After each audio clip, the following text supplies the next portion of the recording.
नमस्ते दोस्तों, स्वागत है आपका इस नई कहानी में। दोस्तों, हमारी आज की कहानी है शादी का शौक। दोस्तों, मेरे बेटे को शादी करने का बहुत शौक था, क्योंकि वो फोन में वीडियो देखता था और उसकी उम्र भी अभी शादी के लिए नहीं थी।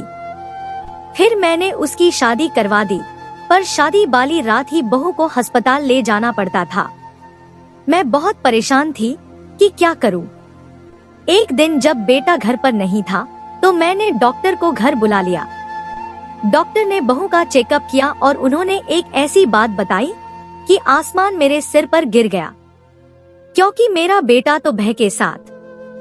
दोस्तों, आगे की कहानी सुनने के लिए आपसे हमारी हाथ जोड़कर विनती है कि आप लोग कहानी को सुनकर हमारे चैनल को सब्सक्राइब करना भूल जाते हैं। कृपया सबसे पहले हमारे चैनल को सब्सक्राइब कर लें। दोस्तों, इतनी जल्दी बेटे की शादी करवाने का मेरा मन नहीं था, लेकिन बेटा जिद नहीं छोड़ रहा था। बार बार कहता था मेरी शादी करवा दो।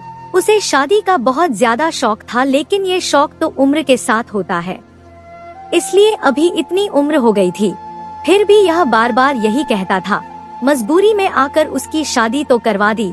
घर में एक दिन भी सुकून नहीं देखा था। उसकी पत्नी मुझे कुछ अजीब सी लगती थी।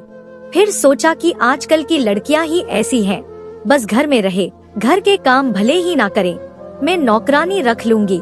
लेकिन मेरे बेटे को खुश रखना था, पर वो मेरे बेटे को खुश क्या रखती, वह तो खुद ही कहीं खोई रहती थी।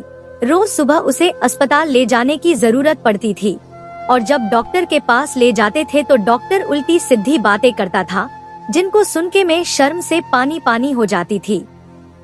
फिर एक दिन डॉक्टर ने मुझे असल बात बता दी।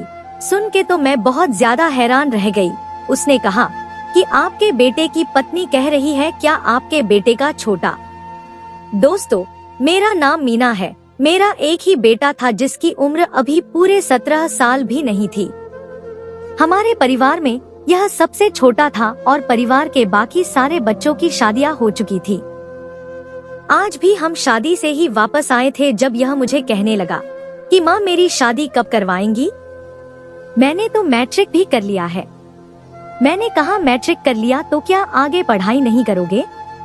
तो उसने कहा कि इतना बड़ा कारोबार है, भला आगे पढ़ने की क्या जरूरत है। बात तो उसकी बिल्कुल ठीक थी।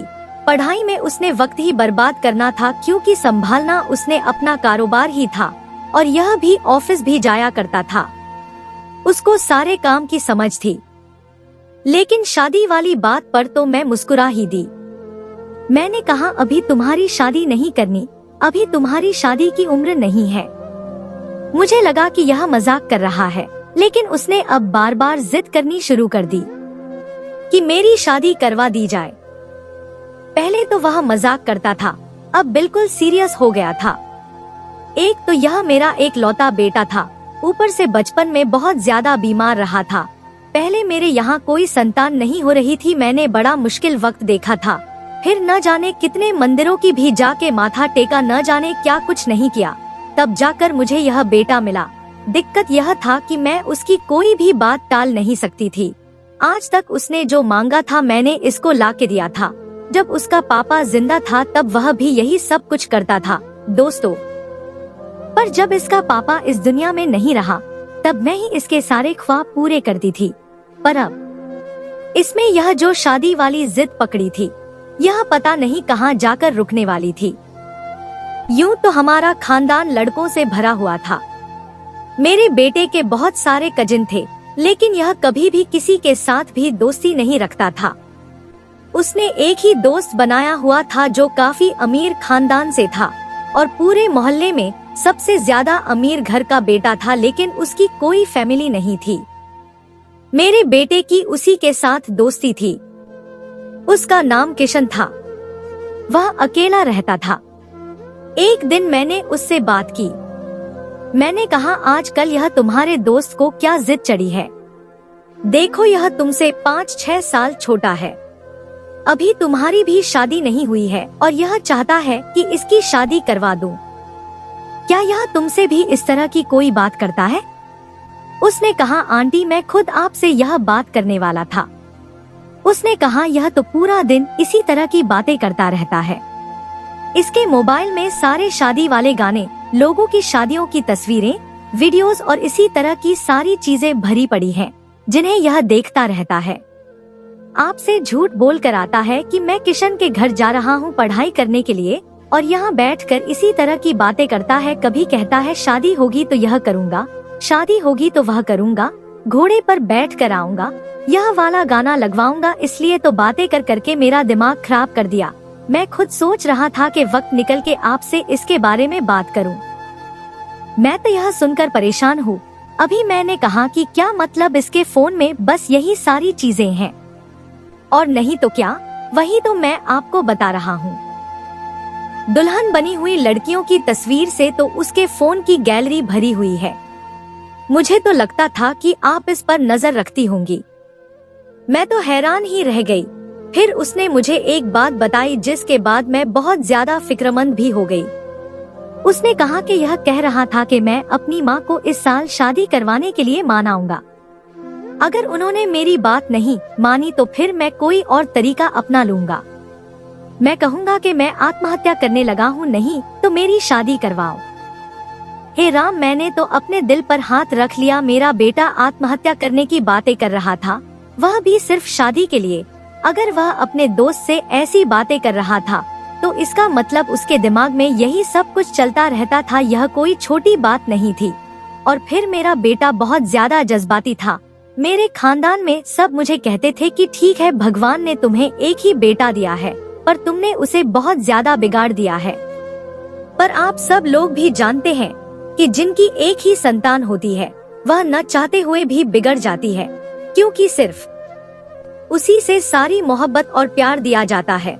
और फिर मेरा बेटा तो मुझे इतनी मुश्किल से मिला था, तो शायद मैंने उससे ज्यादा ही ख्याल दिया था। लेकिन इसका मतलब यह नहीं था कि वह मुझे अपने इशारों पर नाचता। अब तो मुझे कुछ सोचना ही था। दोस्तों, मेरा इकलौता बेटा था जिसे मैंने बड़ी मन्नतों और मुरादों के बाद पाया था।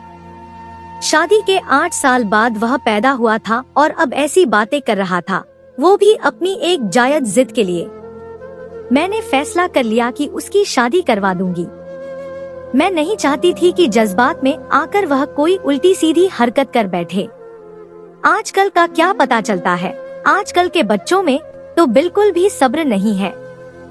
जब मैंने अपने भाई से बात की तो उसने कहा, 17 साल के लड़के की शादी करोगी? और कौन करेगा उससे शादी? लड़की वाले पूछेंगे कि लड़का क्या करता है, तो हम क्या कहेंगे? मैंने अपने भाई से कहा, कह देंगे कि हमारा बड़ा कारोबार है और वह हमारे साथ ही काम करता है, और मैं अपने बेटे के लिए अच्छी लड़की देख रही हूँ, आप बस हाँ बोल दें। जब से मैंने यह बात सुनी है मैं तो बहुत ज्यादा परेशान हूँ। वह लड़का अच्छा भला समझदार है, वह झूठ नहीं बोल रहा होगा। उसने मुझे यह बात बहुत परेशान होकर की है। अगर कल को कुछ हो गया तो क्या होगा? और लोगों को क्या जवाब देंगे कि बेटा शादी करना चाहता था और हम उसकी शादी नहीं करना चाहते थे। शादी करना कौन सा पाप है? यह तो अच्छी बात है कि वह शादी की बात कर रहा है। मेरे पति के जाने के बाद मेरा भाई ही सारा बिजनेस संभालता था और अक्सर यहाँ पर रहता था। वह अकेला ही रहता था। फिर अब मेरा बेटा जवान हो गया था तो वह अपने घर चला जाता था। मैं कोई भी बात उससे पूछे बगैर नहीं करती थी। बात उसकी ठीक थी, लेकिन बात मेरी भी गलत नहीं थी। और फिर कम उम्र में शादी करना कौन सा कोई पाप है? मेरे भाई ने कहा, तुम माँ बेटे की जिद पूरी करते करते तो मेरे बाल सफेद हो गए हैं। मुझे घर के मामलात में वैसे भी कहाँ बोलने देते हो। मैं तो बस तुम लोगों के लिए पैसे कमाने की मशीन हूँ। जो भी करना है कर लो। मेरी तो अपने घर में भी नहीं चलती और यहाँ पर भी नहीं है। मेरे अपने बेटे मेरे हाथों से निकल चुके हैं। ऐसी पत्नियां लेकर आए हैं कि घर को मैदान जंग बना दिया है। अब उनकी तरफ देखता हूँ तो तुम्हारा सोचता हूँ कि तुम तो हो भी अकेली, तुम्हारा क्या होगा। लेकिन अब तुम भी मेरी पत्नी वाली गलती कर रही हो। उसने भी बच्चों की शादी जल्दी की, अभी अपने आप को संभाल नहीं सकते और उनको पत्नियां मिल गई हैं। पर अब मेरी एक और बात सुन लेना और दिमाग में रखना। लड़की कोई ऐसी लेकर आना जिसके साथ तुम्हारा गुजारा हो जाए और अपने घर में अपने बेटे और बहू को संभाल कर रखो। मुझे कोई दिक्कत नहीं है। मेरा भाई वैसे बड़ा गुस्से वाला था, पर मुझे उसकी बातों का बुरा नहीं लगता था। मेरा बेटा भी उससे बहुत डरता था। दोस्तों, फिर मैंने अपनी एक दोस्त से कहा कि मुझे रिश्ता चाहिए, तो उसने कहा अपने छोटे से लड़के की शादी करोगी? उसको पता भी है कि शादी क्या होती है, शादी की जिम्मेदारियां क्या होती हैं। मैंने कहा बस मुझे कुछ नहीं पता, तुम जितने पैसे ले लो, मुझे अच्छा सा रिश्ता तलाश करके दे दो। मेरी दोस्त ने कहा ठीक है, रिश्ते तो मिल जाएंगे, लेकिन उस लड़की का ख्याल भी तुम्हें रखना होगा। यह ना हो कि यह बचपने में आके लड़ाई करे और जैसे इसको शादी करने का शौक है, इस तरह उसको तलाक भी देकर बैठा हो। मैंने कहा कि भगवान से डरो, मैं तुमसे अपने बेटे की शादी की बात कर रही हूँ और तुम इस तरह की बातें कर रही हो। खैर, उसने 1-2 महीने बाद लड़की तलाश करके दे दी और मैंने अपने बेटे को कह दिया कि मैं तुम्हारी शादी करवा रही हूँ, इसलिए तुम्हें परेशान होने की जरूरत नहीं है। वो भी बहुत ज्यादा खुश हो गया। अब वह मेरी हर बात मानने लगा था। बहुत ही अच्छा बच्चा बन गया था, बिल्कुल वैसा जैसा मैं हमेशा से चाहती थी, क्योंकि उसको भी पता था कि मेरी माँ मेरी शादी करवा रही है। मेरी यह दोस्त लालची थी। पहले उसने मुझे बातें सुनाई, लेकिन जब मैंने उसको कहा कि बहुत सारे पैसे दूंगी तो उसने मेरा काम कर दिया। लड़की तलाश करके मेरे सामने भी खड़ी करती थी। मुझे लड़की से कोई दहेज नहीं चाहिए था। हम लोग बहुत अमीर थे। मैंने अपने बेटे को पत्नी तो तलाश करके दे दी, लेकिन वह ठीक कह रही थी कि मुझे ही इस लड़की का वादा याद रखना पड़ेगा। लोग कहते हैं कि बच्चा छोटा है, थोड़ा बड़ा हो जाएगा तो फिर माँ को आराम मिल जाएगा, लेकिन जैसे जैसे बच्चे बड़े होते जाते हैं, माँ के काम भी बढ़ते जाते हैं। माँ को कभी आराम नहीं मिलता। यहाँ तक कि बच्चों की शादी हो जाती है, वहाँ तक भी परेशान रहती है, क्योंकि जिस पर एक औरत मन बसा लेती है, वहीं से उसकी परेशानी शुरू हो जाती है। मुझे लड़की को देखने के लिए जाना था। मुझे मेरी दोस्त ने बताया था कि तुम देखो ना देखो, वह लोग बिल्कुल शादी करने के लिए तैयार हैं। लड़की बहुत खूबसूरत है, तुम्हें ही अच्छी लगेगी और दुबली पतली है, तुम्हारे बेटे के साथ खड़ी हुई उसकी उम्र की लगेगी, इसलिए मुझे वह लड़की तुम्हारे बेटे के लिए बिल्कुल ठीक लगती है। मैंने अपने भाई को कहा कि तुम मेरे साथ चलो, पर वह मेरे साथ जाने को तैयार नहीं था। उसने कहा कि मैं अपने बेटों के रिश्ते देखने के लिए भी नहीं गया था। दोस्तों, मैं दिल में सोचने लगी कि फिर तुम अब बातें क्यों करते हो जब तुम गए ही नहीं। तुम्हारी पत्नी ने बिल्कुल ठीक किया। मैंने अपनी भाभी से कहा कि तुम ही मेरे साथ चलो, तो उसने कहा कि हाँ, मैं तुम्हारे साथ चलती हूँ। हम दोनों बात कर रहे थे कि लड़का लड़की की शादी जल्दी करवा देनी चाहिए। वह कह रही थी कि हमारे यहाँ कौन सा पैसों का दिक्कत है कि पहले इनकी नौकरी लगे, तो हम कहेंगे पहले नौकरी करो फिर शादी करवा देंगे। कारोबार तो घर का है, शादी हो जाए तो अच्छा है, हमारी जिम्मेदारी भी खत्म, इनकी जिम्मेदारी शुरू, अपना घर संभालें, अपनी जिंदगी गुजारें। तुम बिल्कुल ठीक कह रही हो। हम लोग लड़की के घर पहुंच गए और हमने लड़की को देख भी लिया। लोग भी बहुत अच्छे थे और लड़की भी बहुत अच्छी थी। लड़की का नाम अंजलि था। लड़की बहुत ज्यादा खूबसूरत थी और उम्र में मेरे बेटे से थोड़ी बड़ी थी, लेकिन अपने बेटे को यह बात नहीं बताई, क्योंकि अगर उससे छोटी उम्र की लड़की तलाश करती तो न जाने कब मिलती। लेकिन यह भी कोई बहुत ज्यादा बड़ी उम्र की नहीं थी। इसकी उम्र 18 साल थी और मेरा बेटा 17 साल का था। बेटे को ज्यादा कुछ समझा नहीं सकती थी। अपनी बहू को यह समझाया कि अच्छे तरीके से पेश आना, जो भी परेशानी हो मुझे बताना। उसने कहा ठीक है और मेरे बेटे की शादी हो गई। मैंने बहुत धूमधाम से शादी की थी। शादी में सब लोग बातें कर रहे थे, क्योंकि पूरे खानदान में सबसे कम उम्र का लड़का था जिसकी शादी हो रही थी।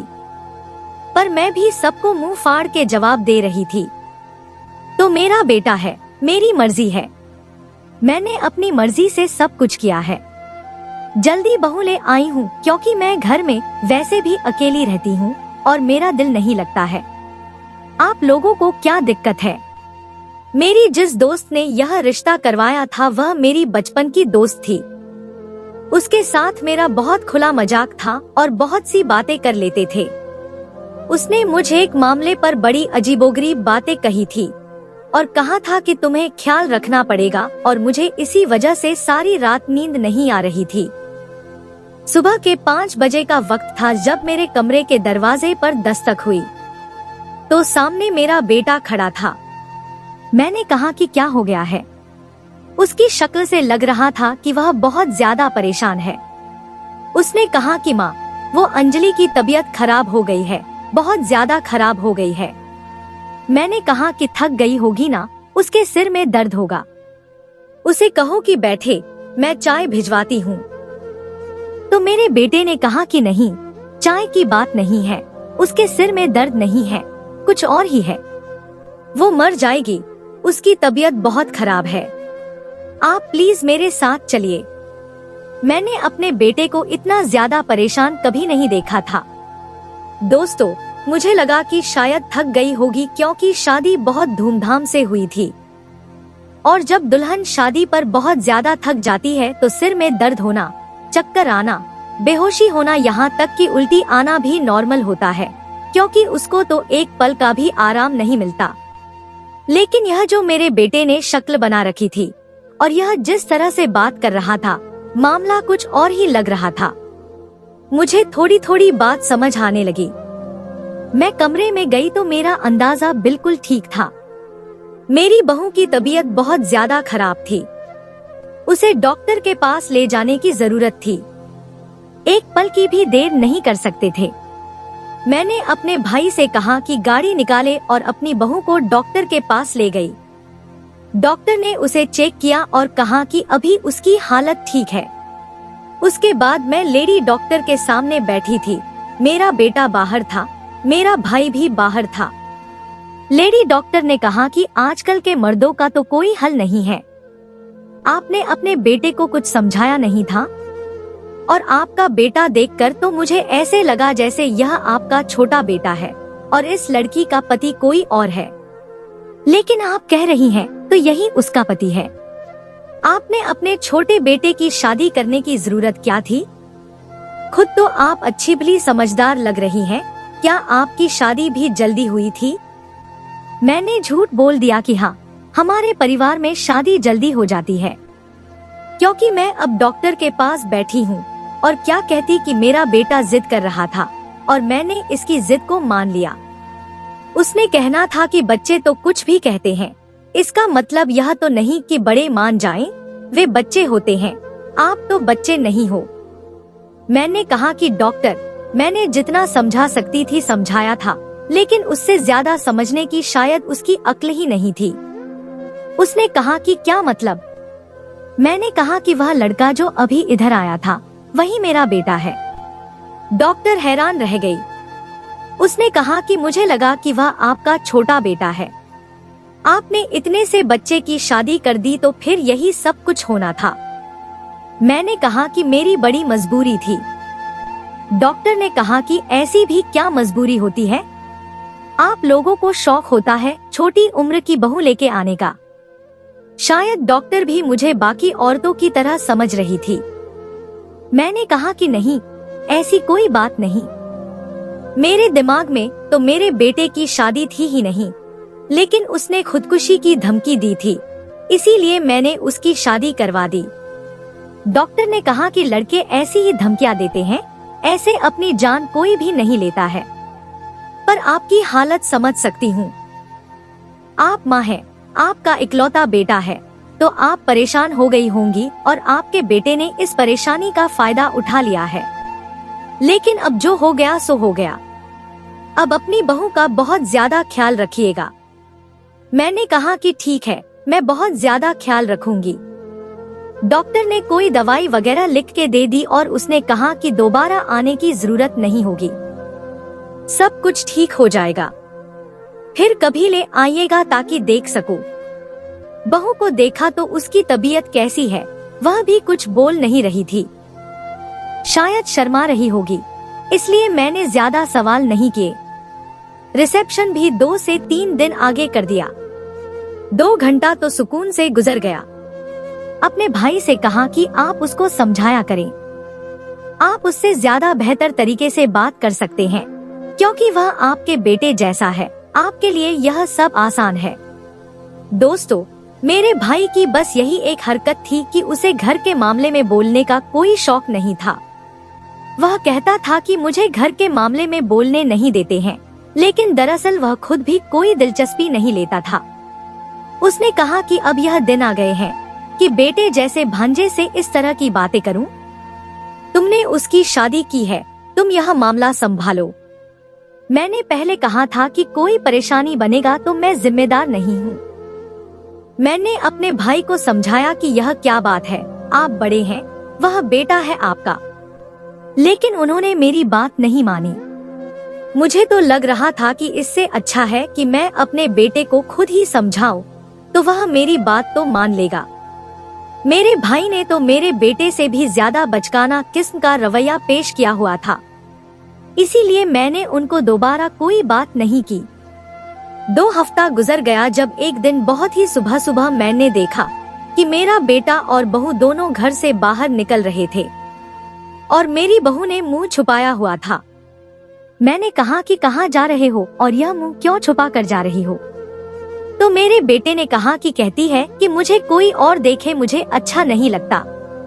मैंने कहा कि यह इसने कहाँ से सीखा है? हमारे परिवार में तो ऐसी कोई रोक टोक नहीं है। मैंने कहा कि यह दुपट्टा तुम्हें किसने कहा? तो कहने लगी कि आपके बेटे ने कहा। मैंने कहा चलो अच्छी बात है, पर्दा करना तो अच्छी बात होती है, पर इतनी सुबह कहाँ जा रहे हो? वह खामोश हो गई। मैंने अपनी बहू से सवाल किया था जबकि मेरे बेटे ने जवाब दिया। उसने कहा कि माँ, हम सुबह की वॉक करने जा रहे हैं, वॉक सेहत के लिए अच्छी होती है। मैंने कहा कि तुम लोग कौन सा अभी बूढ़े हो गए हो, इस उम्र में तो जितना मर्जी खा लो, इंसान मोटा भी नहीं होता। मेरे बेटे का कहना था कि इस तरह की आदत अभी बनाएंगे तो आगे चल के भी तो आदत बनेगी ना, इसलिए हम लोग वॉक करने जा रहे हैं। मैंने कहा कि ठीक है। मैं इन दोनों पर ज्यादा पाबंदी नहीं लगाना चाहती थी, लेकिन वॉक से तो बंदा 1 घंटे बाद या आधे घंटे बाद वापस आ जाता है। ये लोग तो दोपहर को वापस आए थे। मैंने अपनी बहू से पूछा कि इतनी देर लगा दी, तो उसने कहा कि भीड़ बहुत था। जबकि मेरे बेटे ने उसे अजीब नजरों से देखा तो वह खामोश हो गई। मैंने कहा कि कैसा भीड़? मेरे बेटे ने कहा कि पार्क में बहुत भीड़ था, हम लोग भी बैठना चाहते थे, जगह नहीं मिल रही थी, तो बस इधर उधर फिरते रहे और इसी तरह काफी वक्त लग गया। मैं हैरान रह गई कि इतना खूबसूरत तो यहाँ करीब का वह पार्क नहीं था जिसमें जाकर इंसान खो ही जाए, और इतने सारे घंटे लगाए। लेकिन बेचारे की अभी शादी हुई थी, शायद बातों बातों में वक्त निकल गया होगा, और अब वह रोज सुबह वॉक करने के लिए जाया करते थे, और मेरी बहू अपने साथ अपना हैंडबैग ले जाती थी, जबकि उसे वॉक पर जाने के लिए हैंडबैग ले जाने की क्या जरूरत थी? दोस्तों, लेकिन मेरी बहू की तबीयत रोज बरोज खराब रहती थी। वह डरी समी रहती थी, समझ नहीं आता था कि क्या हो रहा है। मैंने तो उसे कहा था कि कोई भी दिक्कत हो तो सबसे पहले मुझे बताना है, लेकिन वह मुझे कुछ भी नहीं बताती थी। वह वैसे ही पत्नी बन गई थी कि हर मामले में वह बस अपने पति से ही बात करती थी। मैंने उसे कहा था कि घर में बड़ी हूँ, मुझसे बात करें। मैं समझदार थी, मेरी बेटे को हर मामले में इस तरह से शामिल कर रही थी जैसे वह बड़ा कोई समझदार था। अभी तक तो वह बिल्कुल ही एक नॉन सीरियस किस्म का लड़का था। फिर ऐसे आदमी के साथ अपनी हर बात कैसे बांट सकती थी? मैं बड़ी थी, उसे मुझसे बात करनी चाहिए थी। कभी कभी उनके कमरे से लड़ाई झगड़े की आवाज आती थी, वह तब भी नहीं बताती थी। मैंने उससे पूछा कि सब कुछ ठीक है, तो उसने कहा जी ठीक है, सब कुछ बिल्कुल ठीक है, आपका बेटा बहुत अच्छा है, मेरा बहुत ख्याल रखता है। मेरा बेटा भी कुछ परेशान रहता था। एक दिन किशन घर पे आया तो मैंने उससे पूछा कि क्या मेरे बेटे ने तुमसे कोई बात की है। मैंने किशन को भी अपना बेटा बनाया हुआ था, क्योंकि उसकी माँ इस दुनिया में नहीं थी और मेरी उसके माँ के साथ दोस्ती थी। वह बेचारी बच्चा पैदा करते हुए ही इस दुनिया से चली गई थी। तब से वह हमारे घर आता था। मैं उसे अपने हाथों से खाना खिलाती थी। वह मुझे ही माँ कहा करता था। तभी तो उसने मुझे हर बात बताई थी कि मेरा बेटा खुदकुशी करने पर तुला बैठा है। तो मुझे लगा कि शायद इस बार भी मेरे बेटे ने उससे कुछ बताया होगा, लेकिन इस बार बात उस बात से अलग थी। उसने कहा कि नहीं, ऐसा तो कुछ भी नहीं है। जब से उसकी शादी हुई है, उसने मुझे अपनी शादी से जुड़ी कोई बात नहीं की है। शायद आपका बेटा बड़ा हो गया है, उसे इस बात की समझ आ गई है कि शादी होने के बाद पत्नी की बातें दोस्तों से नहीं करते हैं। मैंने कहा कि यह तो तुमने बिल्कुल ठीक कहा, लेकिन पता नहीं इन दोनों की हरकतें कुछ अजीब हैं। एक दिन मेरी तबीयत खराब थी तो मैं खुद डॉक्टर के पास चली गई। उसी डॉक्टर के पास गई जिसके पास पहले अपनी बहू को ले गई थी। मैंने अपना चेकअप करवाया। मुझे थोड़ा बहुत दिक्कत था, मेरी हड्डी में दर्द था, जो कि अब इस उम्र में आम होता है। लेकिन मुझे उस डॉक्टर ने एक बात बताई। उसने कहा कि मैंने आपको कहा था कि आप इस लड़की का ख्याल रखें, लेकिन लगता है कि आपने मेरी बात पर ध्यान नहीं दी। मैंने कहा कि मैंने तो बहुत ज्यादा ख्याल रखा है और उसके बाद से वह बीमार भी नहीं हुई है। डॉक्टर ने कहा, क्या मतलब बीमार नहीं हुई? रोज मेरे पास आती है और उसकी उसी दिन वाली हालत होती है। दोस्तों, मैं हैरान रह गई, क्योंकि मुझे तो ऐसी कोई बात पता नहीं थी। मैंने कहा कि मुझे तो यह कहा जाता है कि हम वॉक पर जा रहे हैं। डॉक्टर ने कहा, वॉक? अगर यही हालात रहे तो वह अपने बिस्तर से उठने के काबिल नहीं रहेगी। मैंने कहा कि वह आपके साथ क्या बात करती है? उसने कहा, कोई बात नहीं करती, इतनी ज्यादा डरी हुई होती है, बस चुपचाप बैठ जाती है। मैं उसका इलाज कर देती हूँ, दवाई दे देती हूँ, पर उसने यह जरूर कहा है कि मेरी यह बात किसी को भी न बताएं। अगर आप आईं तो आपको भी न बताऊं। लेकिन मुझे पता है कि वह उम्र में कम है, आप समझदार हैं, इसलिए मैं आपको बता रही हूँ। मैंने अपना सिर पकड़ लिया कि बेटे की शादी क्या की, मुसीबत ही मोल ले ली। और यह दोनों मियाँ बीवी मिलकर न जाने कौन सी बात छुपा रहे थे। इनको किसी बात का पता ही नहीं था। ये तो दोनों ही अक्ल के पूरे थे और न जाने किस तरह की हरकतों में पड़े हुए थे। मुझे समझ नहीं आता कि इनसे क्या बात करूं, इनको कैसे समझाऊं। और अगर इस मामले में लड़की के माँ बाप को शामिल करती तो वे कहते कि हमने आपको अपनी बेटी इसलिए दी थी। उन्होंने तो मुझे ही बातें सुनानी थी और मेरे बेटे को ही कहना था कि आपका बेटा ही कम अक्ल है। कम अक्ल तो वह था, तभी तो इस तरह की हरकतें कर रहा था। और अब मैं यह सब कुछ कैसे समझाती? मेरे भाई के हालात तो पहले ही सबके सामने थे, वह तो किसी मामले में बोलता ही नहीं था। एक दिन मेरा बेटा घर पर नहीं था, मेरी बहू कमरे में बैठी थी। मैंने कहा कि तबीयत खराब है। उसने कहा कि नहीं, आराम कर रही थी। मैंने उसे सब कुछ बता दिया। मैंने कहा कि मैं उसी डॉक्टर के पास गई थी जिसके पास तुम जाती हो। जाहिर है तुम छोटी बच्ची हो, तुम्हें झूठ बोलना भी नहीं आता। अगर तुम इतनी समझदार होती तो फिर उस डॉक्टर के पास नहीं जाती। तुम्हें यह नहीं पता कि वह हमारी फैमिली डॉक्टर है। उसने मुझे सब कुछ बता दिया है और अब तुम मुझसे झूठ मत बोलो। मुझे सब कुछ बताओ कि क्या दिक्कत है। मेरी बहू ने साफ इनकार कर दिया। उसने कहा कि मैं आपको नहीं बता सकती। मैंने पूरी कोशिश कर ली, पहले प्यार से पूछा, फिर उसे डांटा, फिर दोबारा उसकी मिन्नत की, लेकिन उसने मुझे नहीं बताया। एक दिन मैंने अपने बेटे को किसी काम से भेज दिया।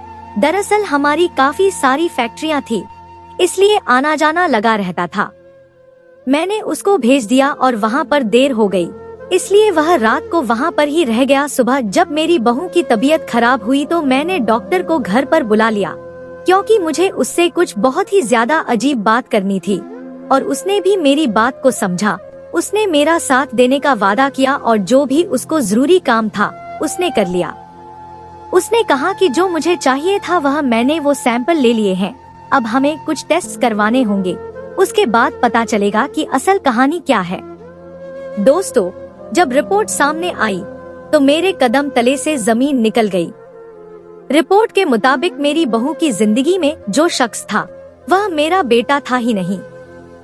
उसका मतलब कि उसके साथ जो कुछ भी हो रहा था वह मेरे बेटे की वजह से नहीं हो रहा था। यह लड़की कर क्या रही थी? लेकिन अगर मेरे बेटे की वजह से यह सब कुछ नहीं हो रहा था तो फिर वह उसका साथ क्यों दे रहा था? वह क्यों उसके साथ झूठ बोलता था और खुद ही उसको रोज डॉक्टर के पास लेके जाया करता था? मैंने अपने बेटे को भी सब कुछ बता दिया, उसको अपनी कसम दी। उसने मेरे सामने बच्चों की तरह रोना शुरू कर दिया।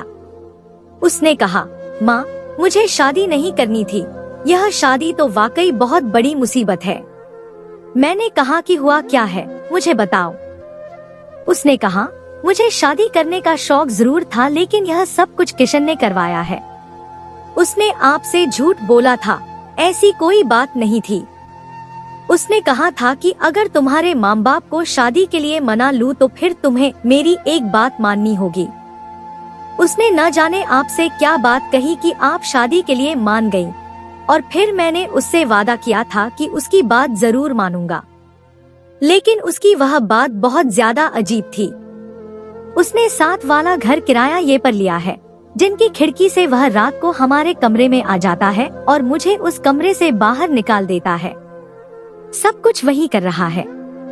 मैं तो जैसे पत्थर की बन गई थी। मुझे ऐसा लग रहा था कि मेरा सारा वजूद बर्फ का बन गया है और मेरे हाथ पांव सर्दी से कांपने लगे थे। मेरे मासूम से बेटे को इस लड़के ने बेवकूफ बना लिया और मेरी बहू को भी। जाहिर है कि उसके आगे पीछे कोई भी नहीं था और इस अकेले लड़के को बेटी कौन देता? उसने अपनी बुरी नियत को सरंजाम देने के लिए मेरे बेटे और मेरी बहू को इस्तेमाल किया, जबकि मैं उसे अपना बेटा समझती थी। अब मैंने यह बात अपने भाई को बताई और उसे कहा कि अब कुछ तो कर लो, तुम्हारे घर की इज्जत भी नीलाम हो गई है।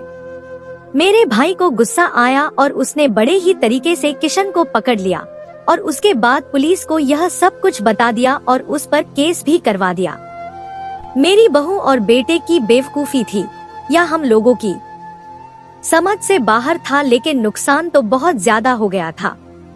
अंजलि को समझाया कि यह बात अपने घर वालों को न बताए और बेटे को भी समझाया कि अपनी पत्नी का ख्याल रखे और दिमाग से और कोई बात न निकाले। यह वक्त हमारे लिए बहुत मुश्किल था।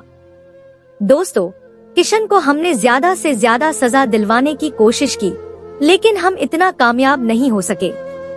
पर एक बुरे इंसान की बुरी नीयत से वाकिफ जरूर होंगे, कम से कम दोबारा उससे धोखा तो नहीं खाते।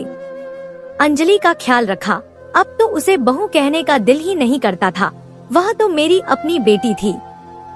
अपने बेटे को भी समझाया और वक्त के साथ साथ चीजें ठीक होने लगी। आज भी हैरान होती हूँ कि जिसको अपना बेटा माना, बेटों की तरह मोहब्बत की, उसी ने हमारे घर पे हमला कर दिया।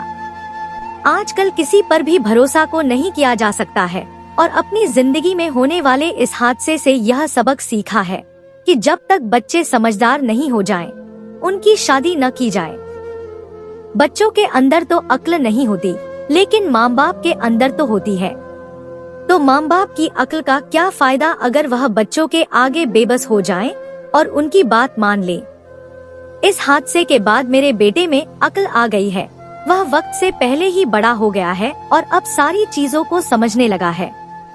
पर जो भी हुआ बहुत बुरा हुआ। मेरी बहू का हमारे ऊपर एहसान है कि उसने यह बात किसी को भी नहीं बताई और इस दिक्कत को इस घर की परेशानी समझकर हल किया। तो दोस्तों, यह थी हमारी आज की कहानी। आपको सुनकर कैसी लगी हमें कमेंट करके जरूर बताएं और हमारी वीडियो को ज्यादा से ज्यादा अपने दोस्तों में शेयर करें और हमारे चैनल को भी सब्सक्राइब कर लें। ताकि आने वाली वीडियो का नोटिफिकेशन आप तक तुरंत पहुंचे। मैं मिलती हूँ आपसे अगली वीडियो में, तब तक के लिए धन्यवाद।